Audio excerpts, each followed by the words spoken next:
চলুন আজকে আপনাদের সাথে শেয়ার করি চিকেন কষা লাল লাল ঝাল ঝাল।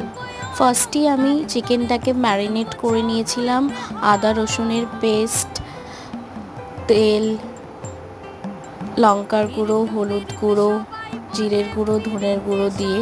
তারপরেই আমি রেডি করে নিয়েছি মাংসের মশলা, দেখলেই পেঁয়াজ কুচোনা, রসুন বাটা, আদা, টমেটো, কাঁচা লঙ্কা। এরপরে ডুমো ডুমো করে কেটে রাখা আলুগুলোকে ভেজে নেব এবং যে রসুনটা ছাড়িয়েছিলাম সেটাকে থেতো করে নিলাম শিলনোড়াতে। এরপরে আমি আদা কাঁচা লঙ্কার পেস্ট বানিয়ে নিয়েছি। দেখতে পাচ্ছেন আলু ভাজা হয়ে গেছে। এরপরে কড়াইতে তেল দিয়ে তেজপাতা ও গোটা গরম মশলা দিলাম। এরপরে তেল গরম হয়ে এলে তাতে একটু চিনি দিয়ে আমি পেঁয়াজগুলো দিয়ে দেবো। চলুন